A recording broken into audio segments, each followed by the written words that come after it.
Sekarang kita lanjut setelah kemarin kita bahas tentang tools matematika untuk fisika, itu mulai dari vektor, mulai dari kalkulus, lalu sekarang kita masuk ke kinematika nih ya. Nah, bab fisika yang paling awal yaitu mengenai kinematika gitu ya, itu tentang gerak, kinematika gerak. Apa yang kita bahas di sini? Kita bahas tentang apa-apa saja yang terjadi saat benda bergerak. Namanya kinematika ya. Kinematika. Nah, kinematika gerak ini namanya gerak itu kan nggak selalu geraknya hanya lurus kan. Gerakan bisa bisa gerakan yang nggak lurus, misalkan contohnya ya parabola dan gerak melingkar. Jadi kita di video kali ini kita bahas eh, kinematika untuk yang pertama gerak lurus dulu, yang kedua gerak parabola atau gerak proyektil gitu ya. Lalu yang ketiga adalah gerak melingkar. Jadi kita bahas tiga hal ini di video kali ini ya gitu. Oke, kita langsung mulai ke gerak lurus. Nah,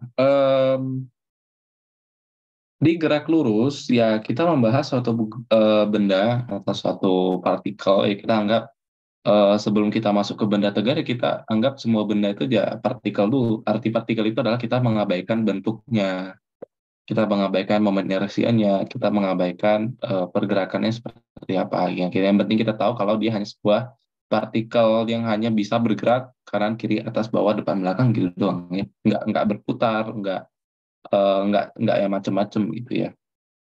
Nah, makanya sering kita bilang kalau nanti kita bahas hukum Newton itu dinamika benda titik. Artinya kita nggak fokus pada bendanya bakalan berputar nggak kalau misalkan dia bergerak gitu ya. Kita belum bahas itu. Kalau itu nanti bab khususnya tentang rotasi ya.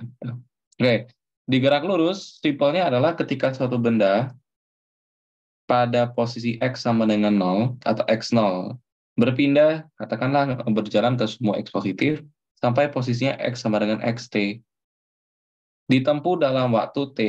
Nah, gitu. Nah, ada istilah yang namanya kelajuan dan kecepatan. Mereka berdua sama-sama menyatakan seberapa cepat sesuatu berpindah atau bergerak. Jadi, contoh, bedanya 2 meter per detik dengan 20 meter per detik itu apa? Ya, kita bisa memandang namanya meter per detik berarti satu detiknya 2 meter. Kalau di sini berarti satu detiknya 20 meter. Ya, kita langsung, langsung bisa membayangkan satu detik satunya 2 meter, satunya 20 meter. Lebih jauh menempuh 20 meter yang sebelah kanan kan, yang 20 meter per detik. Artinya lebih cepat. Jadi dalam waktu yang sama, ini cuma 2, tapi yang itu udah 20. Berarti lebih cepat siapa? Yang 20 kan gitu. Jadi semakin besar nilai angka yang ini untuk 1 meter per detik, berarti semakin cepat dia berpindah. Nah, 2 meter per detik, 20 meter per detik, dan semua satuan yang satuannya atau semua besaran yang satuannya itu adalah jarak per waktu, itu kita namakan sebagai kelajuan atau kecepatan. Nah, sekarang apa bedanya kelajuan dan kecepatan? Apa bedanya kelajuan dan kecepatan? Ya, simpelnya adalah satunya punya arah, satunya nggak punya arah. Gitu. Contohnya, kalau kita lagi membahas mobil, misalkan kita lagi mengendarai mobil. Kalau mobil itu hanya di mobil untuk menyatakan kecepatan mobil itu namanya apa? Speedometer kan. Jadi bahasa Inggrisnya kelajuan adalah speed, bahasa Inggrisnya kecepatan adalah velocity, gitu ya. Jadi bukan hanya bahasa Indonesia yang punya dua dua arti atau dua kata untuk menyatakan ini, tapi bahasa asing juga ada yaitu speed dan velocity. Kenapa namanya speedometer? Berarti memang dia mengukur kelajuan gitu. Kenapa nggak mengukur kecepatan? Berarti mobil itu punya kelajuan tapi nggak punya kecepatan. Kenapa seperti itu? Karena kalau mobil bergerak mundur, speedometernya berkurang nggak? Kan nggak. Harusnya kalau memang kita bergerak ke belakang, kan kita punya kelajuan, punya kecepatan. Tapi speedometernya itu tetap di nol walaupun kita atrek ke belakang. Dia speedometer cuma punya nilai kalau kita bergerak ke depan. Artinya apa? Artinya kelajuan ini tidak memandang arah. Artinya apa? Mau arahnya ke belakang dia nggak. Pokoknya dia bernilai kalau hanya di ke depan gitu ya, atau dia bernilai di arah-arah tertentu gitu. Jadi di arah tertentu dia bisa nggak punya nilai. Itu namanya kelajuan. Jadi dia besaran yang skalar. Besaran skalar berarti dia tidak punya arah, tidak ada arah. Jadi kalau ditanya arah dari kelajuan ya nggak ada karena dia besaran skalar. Contoh simpelnya, apa arah dari sebuah massa? Ya nggak ada gitu. Apa arah dari sebuah tekanan gitu? Ya nggak ada. Karena tekanan kan skalar. Gitu ya. Nah kalau kecepatan adalah besaran vektor. Besaran vektor itu adalah besaran yang ada arahnya. Jadi bisa ditanyakan kemana dia bergerak. Dia bergerak dengan kecepatan sekian. Kemana arah kecepatannya? Oh, ke kanan. Oh, ke depan. Oh, ke belakang. Oh, ke kiri, kanan.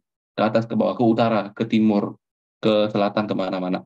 Kecepatan tuh bisa dinyatakan dalam vektor. Artinya, kecepatan, biasa simbolnya adalah V, itu bisa dinyatakan dalam vektor. Karena kan ini besaran vektor, berarti bisa ditulis dalam Vx, Vy, dan Vz. Yang udah kita bahas di video yang sebelumnya.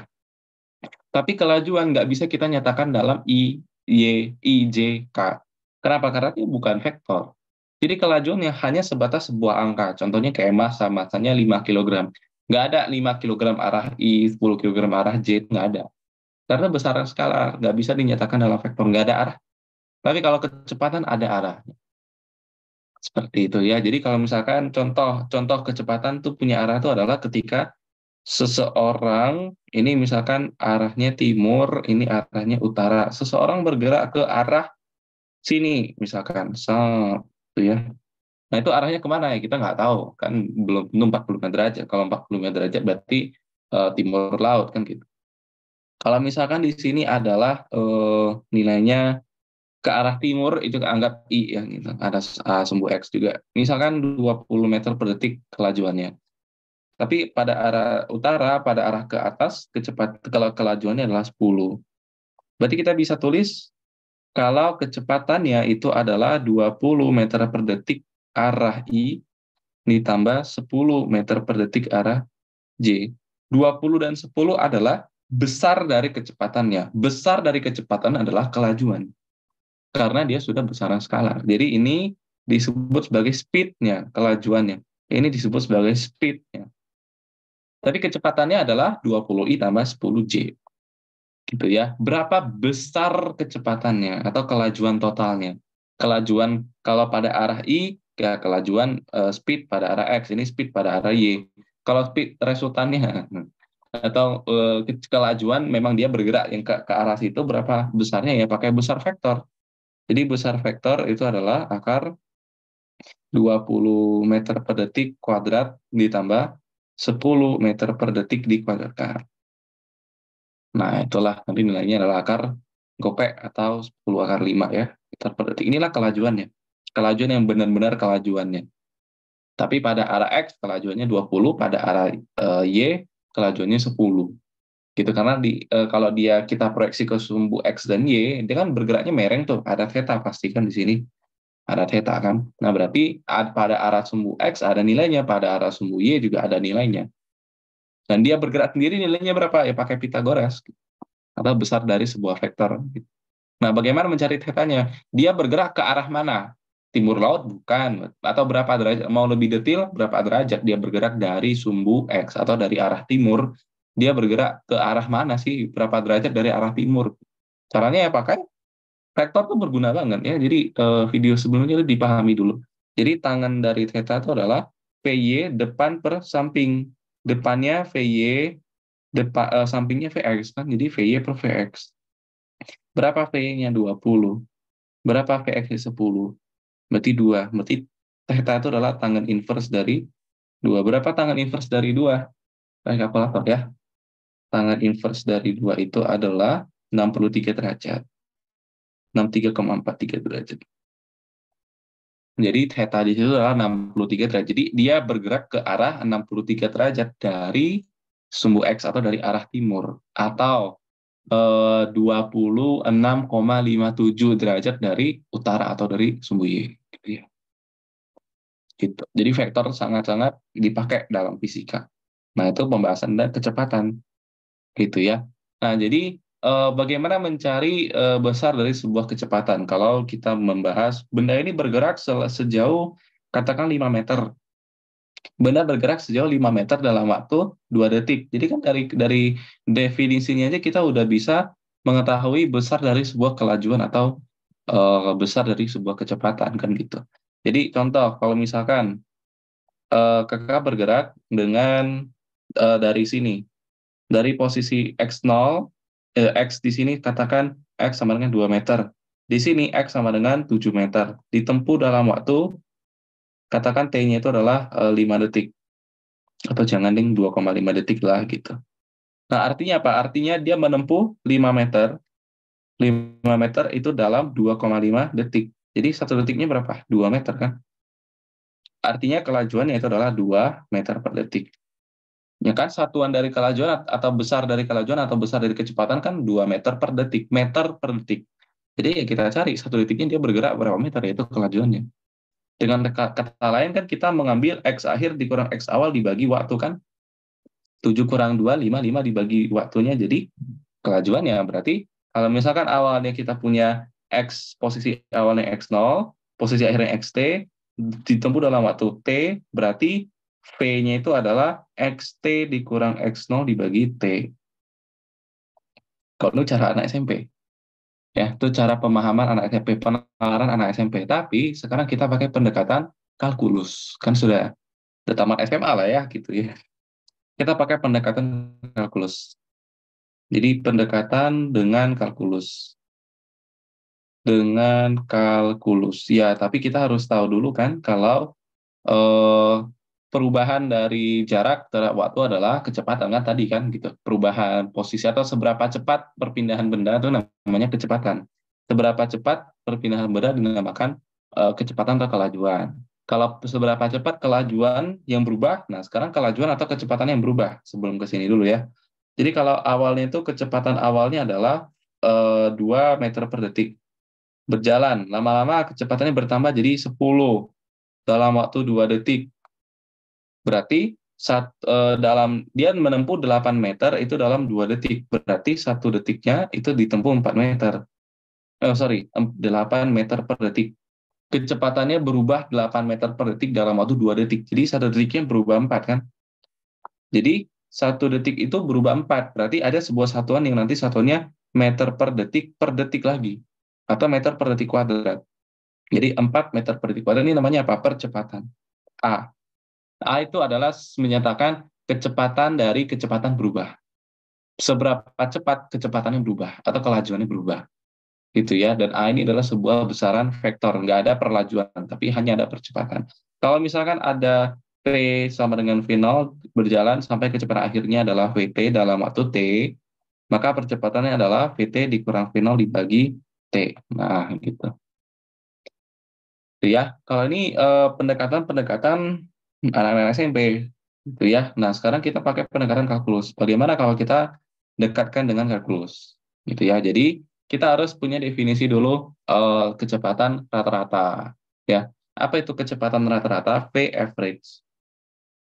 Kecepatan rata-rata itu adalah seberapa jauh perpindahan benda. Jadi perpindahan itu berarti posisi akhir dikurang posisi awal. Posisi itu adalah sebuah vektor ya.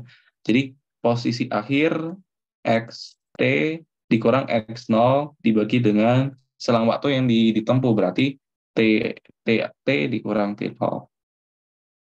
Itu definisi dari kecepatan rata-rata gitu ya. Nah, atau kita bisa tulis sebagai delta X dibagi dengan delta T.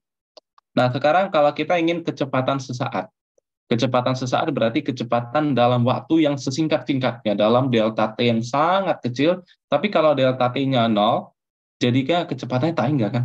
Kalau misalkan delta T-nya bernilai 0, berarti delta X per 0 itu kan jadi tak terhingga. Jadi kayak mana jadinya kecepatan rata-ratanya kan jadi tak bernilai gitu kan. Gitu. Nah, kalau kita berarti kita dekatkan pakai limit. Jadi kita inginkan delta T menuju 0 tapi nggak 0. Ya, berarti pakai limit kan.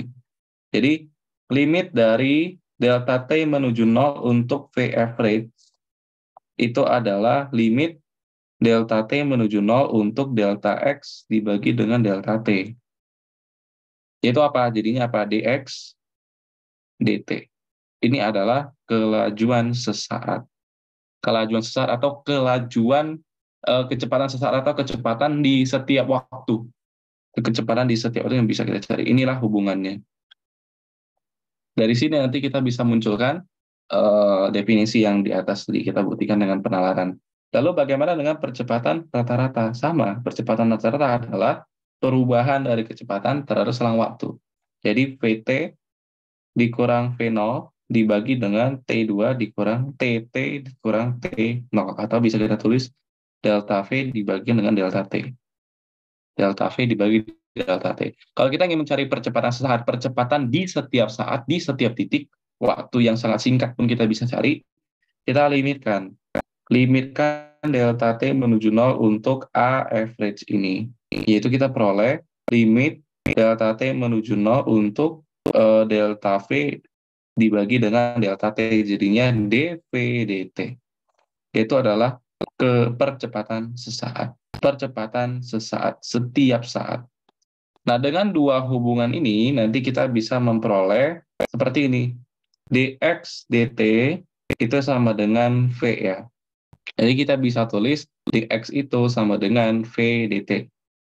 Nah, di bagian atas sudah dijelaskan ya sedikit tentang mengintegralkan ini ya. Toolsnya pakai toolsnya pakai integral. Kita integralkan dari posisi awal. Katakan posisi awalnya adalah x0 sampai posisi yang kita inginkan. Sembarang posisi kita misalkan x saja. Lalu dari waktu saat x0 waktunya misalkan t-nya adalah t0, waktu akhirnya adalah t. Ya berarti integral dari dx adalah x dengan batasan yang bawah itu adalah x0, lalu akhirnya adalah x. Ya, sama dengan integral dari v terhadap t berarti vt dengan batasnya adalah dari t sama dengan t0 sampai t sama dengan t. Substitusi batasnya diperoleh x dikurang x0 itu sama dengan p dikali t dikurang t0. Biasanya umumnya T0 itu dianggap sebagai waktu 0 detik. Posisi awal itu dikatakan waktu awal itu dikatakan sebagai dianggap sebagai ketika waktunya 0. Gitu ya. Nah, umumnya tapi nggak selalu ya. Tapi kebanyakan soal permasalahan seperti itu. Jadi kita bisa tulis X dikurang X0 itu sama dengan V dikali T. Jadi X sama dengan X0 ditambah V dikali T. Ini persamaan yang ya bisa dibilang dihafal-hafal lah gitu. Lalu kalau misalkan kita mengintegralkan si dv dt kan dapat A tadi ya. Jadi dv dt itu adalah A, maka kita bisa tulis dv itu sama dengan A dt, kita integralkan. Nah, A ini bergantung pada kelajuan nggak? Nah, A ini sebenarnya bergantung pada kelajuan, kita lihat di sini. Kalau kita integral dari V awal katakan V0, V akhir kita katakan V, sembarang V. Ini dari T sama dengan T0. Nah, T0 sampai T sama dengan T, sembarang T. Oke, berarti kita bisa tulis integral dari V adalah V, batas bawahnya adalah V sama dengan V0, sampai V sama dengan V, tadi sampai V, sama dengan AT, batasnya adalah T sama dengan T0 sampai T.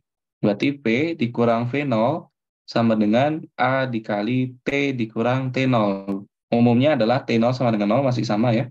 Umumnya T0 dianggap sebagai 0 detik, kondisi awal itu adalah ketika waktunya 0, berarti V dikurang V0 sama dengan A dikali T. Jadi V sama dengan V0 plus AT. Nah, itu ya. Bagaimana kalau seandainya eh,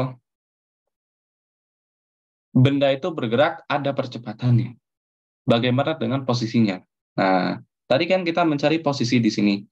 Kita mencari posisi di sini di mana dx itu adalah v, ya di mana v itu hanya bergantung pada waktu yang di sini.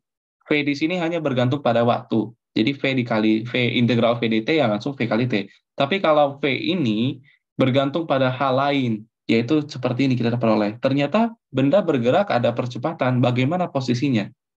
Gitu ya. Berarti kita balik lagi ke sini. Jadi kita bagi ya. Ini yang dikatakan nanti sebagai gerak tanpa percepatan. gerak tanpa percepatan atau gerak tidak dipercepat. Nah, ini gerak dengan percepatan, gerak dengan percepatan. Nah, gerak dengan percepatan kita bisa mencari kecepatannya, tapi posisinya gimana? Balik lagi. Jadi kita punya hubungan kalau dx, dt itu adalah v, dv, ya v, v doang ya. Nah, di mana p itu kalau misalkan dia bergantung pada a, kita masukin jadi dx, dt sama dengan v0 ditambah a dikali t. Jadi dx itu sama dengan v0 ditambah at dt. Kita integralkan. Dari posisi awalnya sama dengan X sama dengan X0 sampai X, ini T sama dengan 0 sampai T. Jadi, X integral dari dx adalah X dengan batas bawahnya X sama dengan X0. Eh, di sini sampai X. Ini vektor X ya. Ini, oke. Okay. Lalu di sini sama dengan integral dari V0 tetap T ya. V0 kan sebuah konstanta, kelajuan awal, kecepatan awal. V0 dikali T. Nah, integral dari AT adalah setengah AT kuadrat.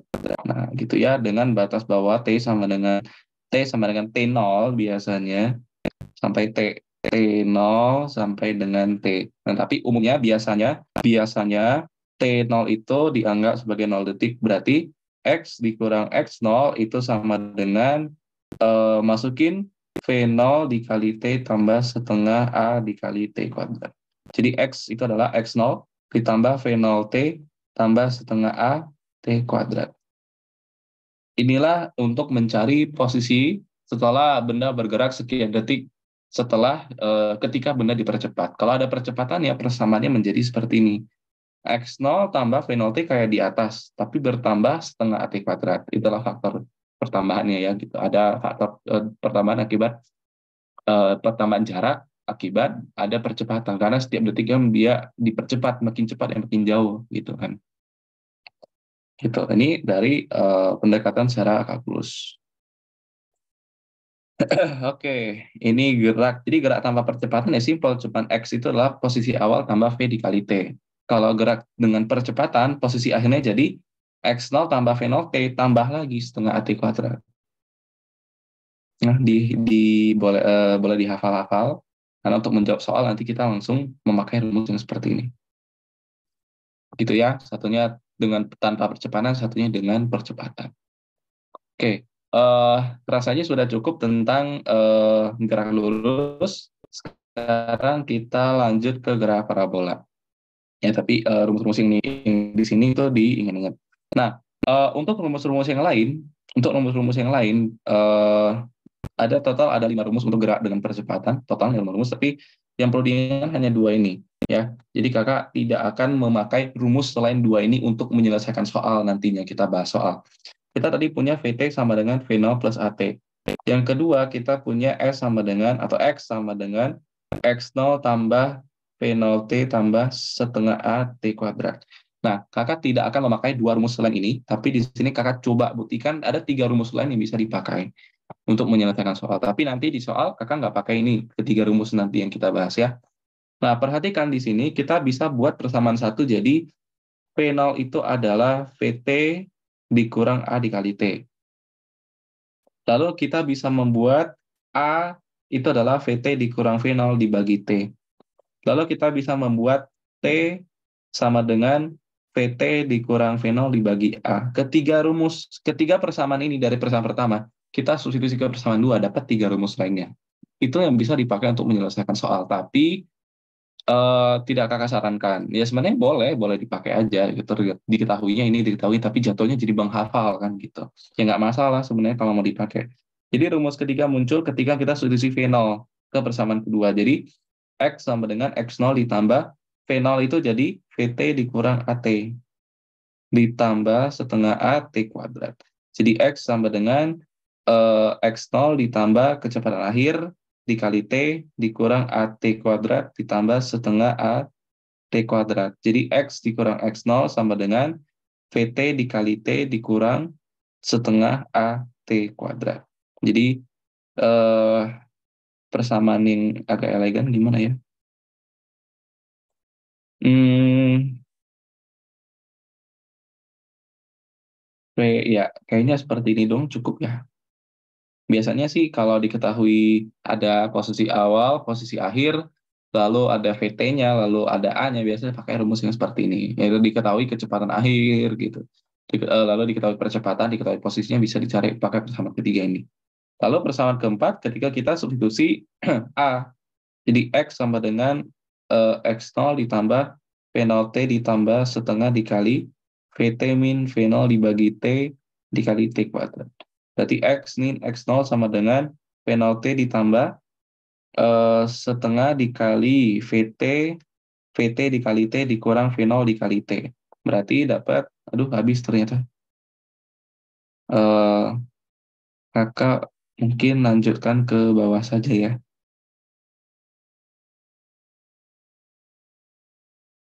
Oke, ya. Ini hanya sekedar pembuktian saja sih. Jadi sebenarnya bisa dicoba sendiri sih sebenarnya. Di sini bisa kakak tulis jadi X dikurang X0 sama dengan V0T kurang setengah V0T jadi positif setengah T. Jadi setengah dikali V0T ditambah setengah dikali VT dikali T. Berarti 2 dikali X dikurang X0 itu sama dengan V0 ditambah VT dikali T kan. Jadi kita bisa tulis VT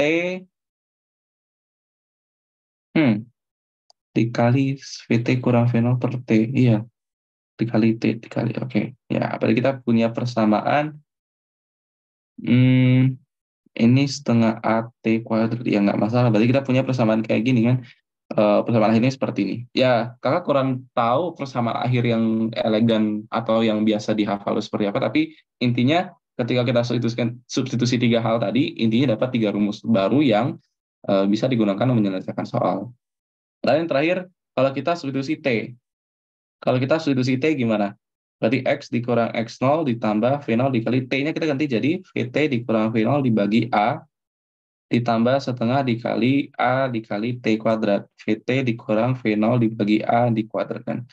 Jadi X sama dengan X dikurang X0 itu sama dengan VT dikali V0 dikurang V0 kuadrat dibagi A ditambah 1/2A dikali ya setengah dikali ini per A berarti nanti ya VT kuadrat dikurang 2 VT dikali V0 ditambah V0 kuadrat dibagi 2 dibagi A.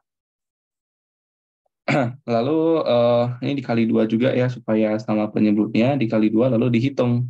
Jadinya ini nanti 2 VT kurang V0-nya habis, 2 VT V0-nya habis. Jadi X min X0 sama dengan eh, PT kuadrat dikurang V0 kuadrat ya. VT kuadrat dikurang V0 kuadrat kan di sini minus 2 V0 tambah 1 jadi minus V0 doang. Dibagi dengan 2A. Jadi dapat VT kuadrat sama dengan V0 kuadrat ditambah 2 dikali A dikali X min X0. Nih, jadi tiga persamaan lain ini sebenarnya bisa dipakai, tapi jangan terlalu dipakai-pakai banget sih sebenarnya. Gitu. Oke, kira-kira seperti itu saja yang ingin kakak sampaikan tentang itu. Jadi tetap inti apa ya? Kalau menyelesaikan soal itu ya intinya dua ini aja. Yang lain-lainnya nggak usah. Ya. Oke, sekarang kita lanjut ke gerak parabola. Gerak atau gerak proyektil biasa sering dibilang tuh gerak proyektil. Gerak parabola itu sebenarnya gerak lurus tapi di dua dimensi. Gerak lurus tapi di dua dimensi ya. Jadi kalau misalkan sebuah bola itu di bola sepak, ya bola sepak bola. Gitu. Ini bola terus disepak, dia kan bakalan melambung kan, sampai sini. Nah, gitu. Dia bakalan melambung. Nah, kalau kita sepak, berarti awalnya dia punya kecepatan yang arahnya ke situ kan. Jadi dia nggak lurus ke samping. Nah, pastinya juga ada sudut terhadap horizontal gitu ya. Nah, apa yang bisa kita cari di sini? Selama dia bergerak, kita bisa cari berapa jarak terjauhnya, berapa tinggi terjauhnya, y maksimum, oh tulis y max ya, biar kakak tulis y max di sini, x maxnya berapa gitu ya. Terus bagaimana carinya gitu ya? Nah, pertama kita bagi menjadi dua dimensi. Ada kita bagi menjadi dua arah. Karena kan dia bergerak ada pada arah x, ada pada arah y. Sama seperti vektornya kan vektor. Kelajuan kecepatan kan vektor. Jadi ada komponen arah x-nya. Kalau ke sini berarti V0 dikali besarnya adalah V0 cos alpha. Kalau yang ke tegak ke atas berarti V0 dikali sinus alpha. Di mana karena dia V0 adalah vektor berarti V0 cos alpha itu arahnya I. V0 sin alpha itu arahnya ke J ya gitu. Bagaimana mencari tinggi maksimum? Nah, kalau ingin mencari tinggi maksimum berarti kita ingin mencari waktunya dulu kan gitu. Kita main-main saja di rumus-rumus dua rumus yang sebelumnya ya. Nah, yang penting harus diingat adalah ketika mencapai titik tertinggi pada saat di sini kecepatan pada arah y, Vy itu nilainya 0. Tapi Vx-nya itu tetap Vx-nya itu tetap ya V0 cos alpha arah I. Gitu ya, tetap Vx itu arahnya ke kanan gitu, arahnya ke kanan, tetap sesuai dengan kecepatan karena di sumbu X itu dia tidak dipercepat, ya tidak ada percepatan. Kalau di sumbu Y diperlambat oleh gravitasi, makanya dia pada suatu saat tertentu dia bakalan diam dulu, baru balik ke bawah. Nah, kapan dia diam itu ketika di titik tertingginya, gitu ya, karena dia nggak bakal bisa lebih jauh dari itu lagi kan, berarti itu titik terjauh yang bisa tinggi terjauh yang bisa dicapai. Nah, saat titik tertinggi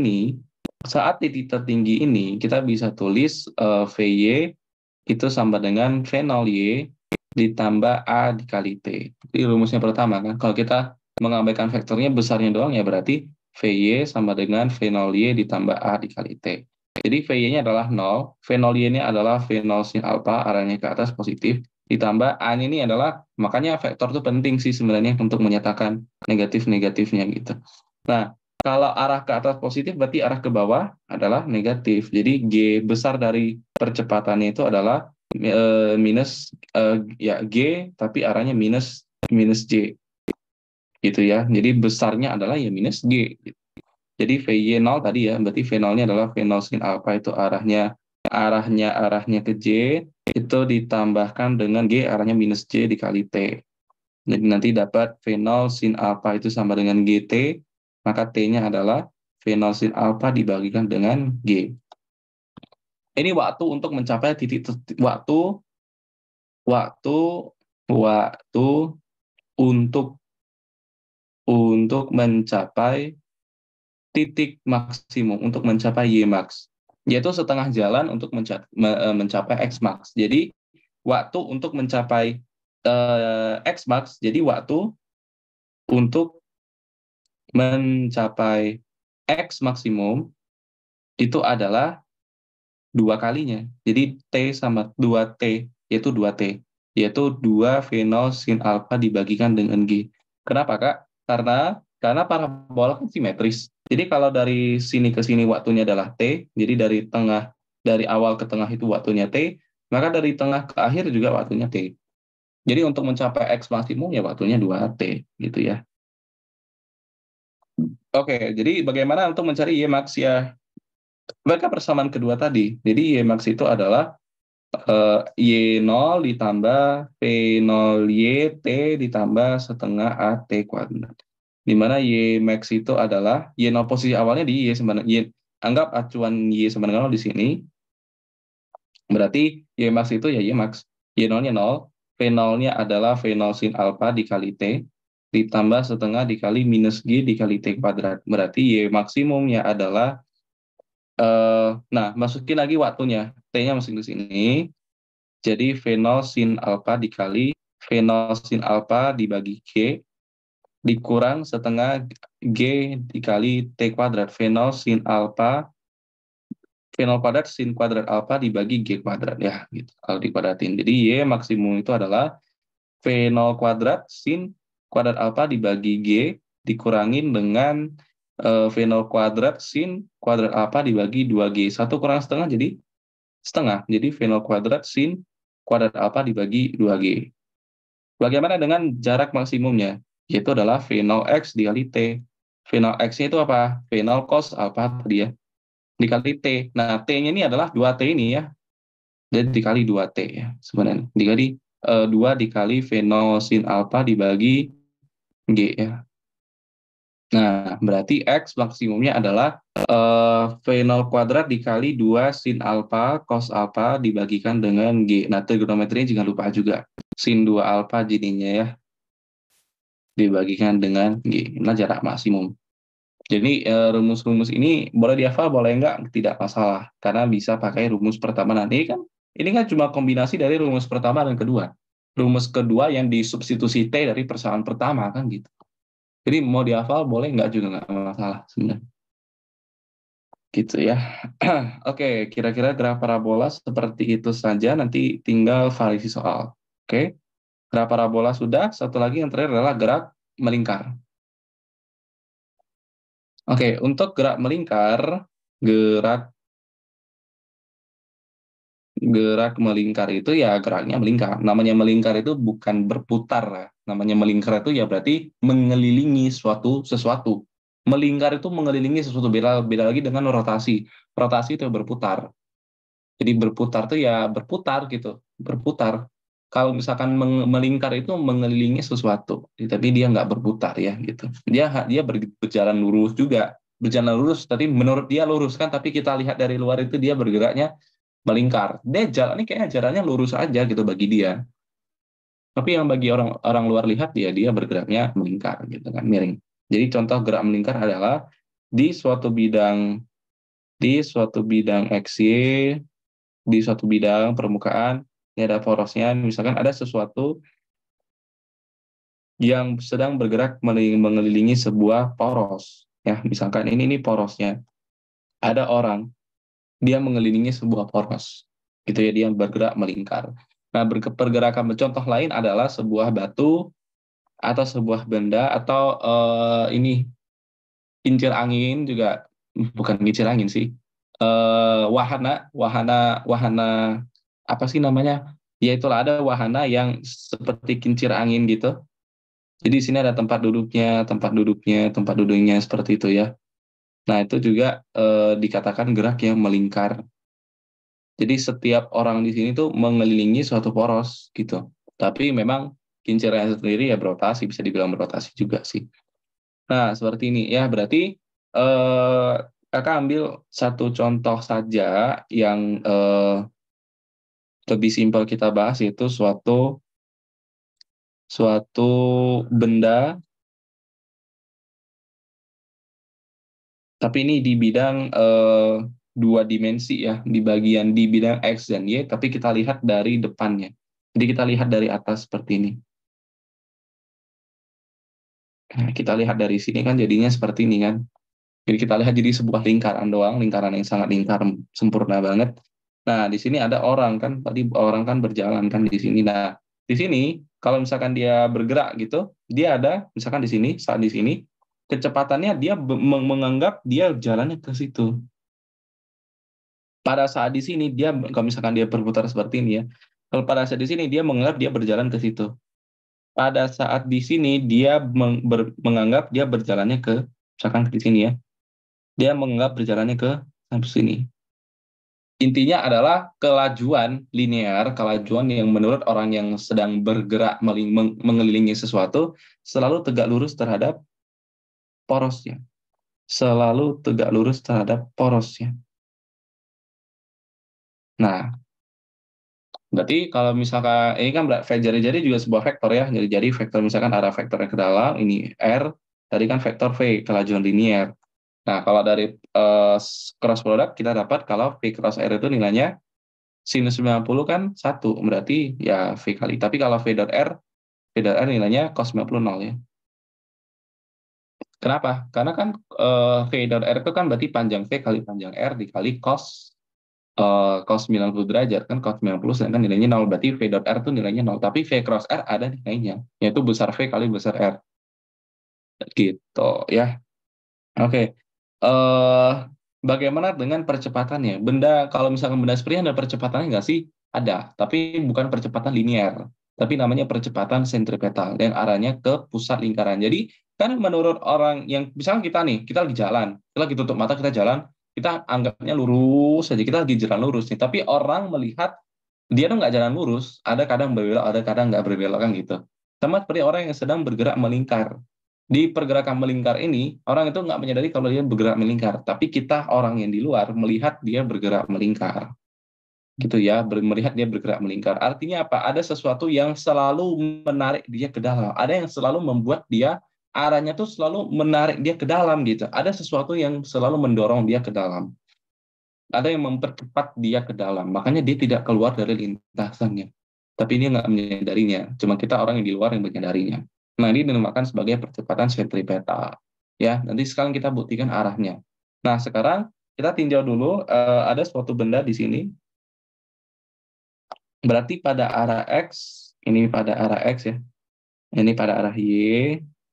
Nah, pada arah X, kita misalkan theta-nya di sini. Nah, berarti pada arah X, ini kan jari-jarinya, berarti posisi X itu, posisi di sumbu X itu adalah yang ini kan. Itu X itu adalah R dikali cos theta. Kalau yang ini, posisi di Y adalah di sini kan.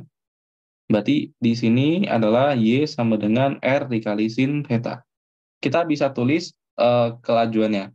Kelajuannya V-nya itu V-nya juga ada dua arah kan. Jadi V-nya itu kan ada arah ke Y, VY, dan ada ke arah X, VX.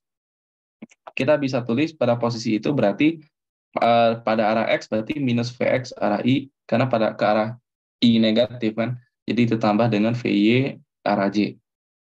Nah, di mana kita bisa tulis kalau kita turunkan, bisa kita turunkan nggak? Atau kita turunkan Vx V arah X, kalau kalau ya Vx itu berarti V dikali θ-nya dulu di mana? Kalau θ-nya itu kalau θ-nya ini di sini tadi.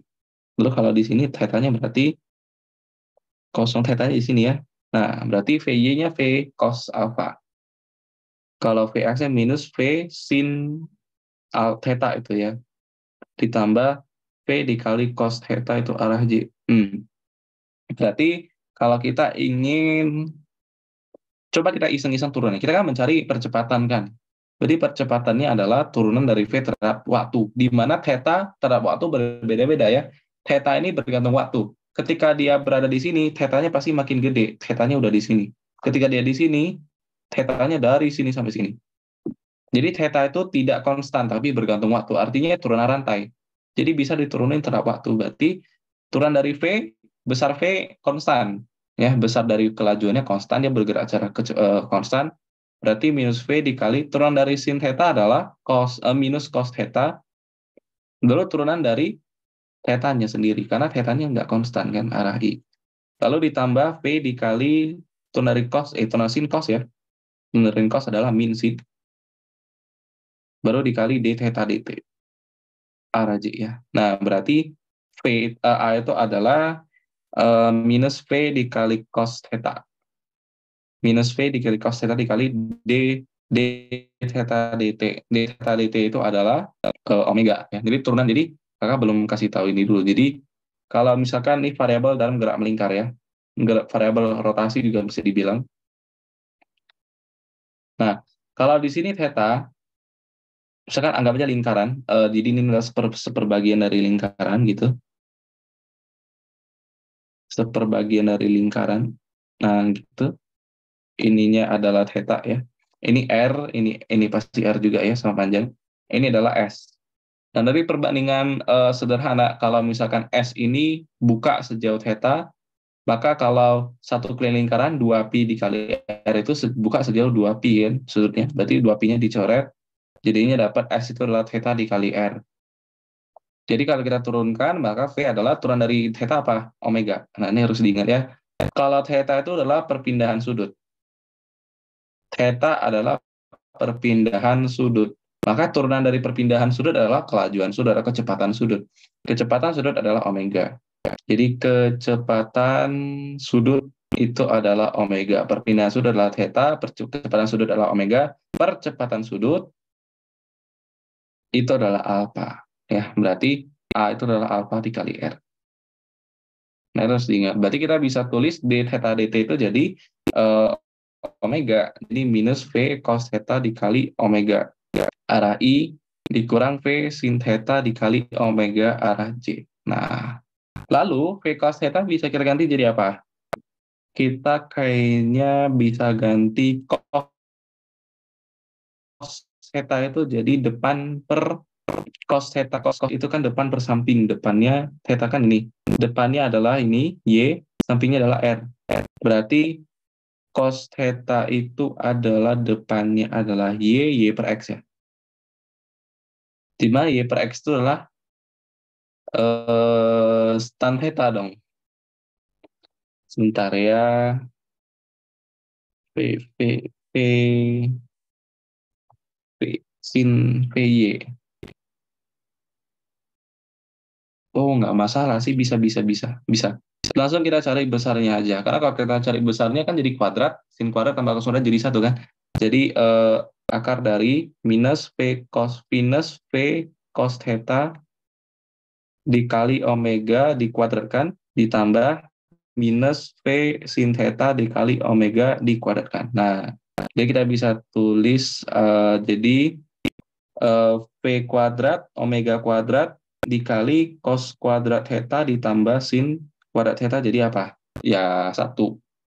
Jadinya V dikali omega, di mana V itu omega dikali R kan? Masukin aja, jadi A itu adalah P omega kuadrat dikali R, atau kalau substitusi omeganya jadi V kuadrat dibagi R. Ini namanya percepatan sentripetal. Kalau arahnya kemana? Kan dia vektor, percepatannya vektor, arahnya kemana? Kalau arahnya itu ya pakai tangan bukan theta, pi lah. Tangan pi itu adalah PY per VX, komponen Y dibagi komponen X. Ini dibagi ini. Berarti minus V sin theta dikali omega dibagi minus V dikali cos theta dikali omega. Jadinya tangen theta. Artinya apa? Pi sama dengan theta kan? Kalau pi sama dengan theta, artinya apa? Artinya arah dari percepatannya selalu mengikuti theta. Jadi kalau thetanya sekian, arahnya ke situ. Thetanya segini, arahnya ke situ. Thetanya segini, arahnya ke sini. Berarti dia searah dengan si R. Searah dengan jari-jari. Artinya dia mengarah selalu ke pusat. Jadi sesuai dengan apa yang kita prediksi dari awal, kalau memang benda bergerak melingkar itu ada sesuatu yang menahan dia supaya tetap arahnya ke dalam, yaitu percepatan sentripetal. Gitu ya. Nah, kalau arahnya ke dalam, jadi arah percepatan kan ke dalam gitu. Jadi kalau kakak simpulkan secara simpel, misalkan berarti kalau A ini vektor R, vektor R, vektor A juga arahnya ke dalam, vektor ASP juga arahnya ke, tapi vektor si ini P itu selalu tegak lurus terhadap mereka. Nah, gitu ya. Berarti ya bisa dikatakan kalau misalnya kita pakai vektor sekilas, ya V didotkan dengan R itu nilainya 0, kan cos 90. Lalu V kita dotkan dengan ASP, nilainya adalah 0. Tapi kalau R kita dotkan dengan ASP ada nilainya, tapi supaya dia 0 kita crosskan karena sin 0. Jadi R crosskan dengan A crosskan dengan A itu sama dengan 0. Gitu ya, atau A pada kasus ini juga sama dengan A cross R ya. Gitu kira-kira. Nah, inilah pembahasan tentang gerak-gerak melingkar ya.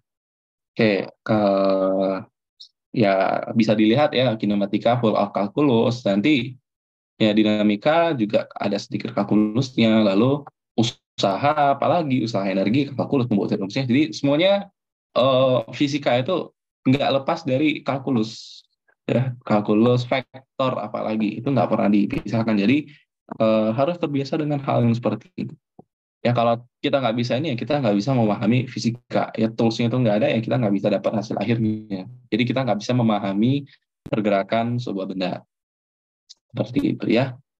Oke, kakak sudahi untuk video kinematika kali ini. Sampai jumpa di video yang berikutnya ya.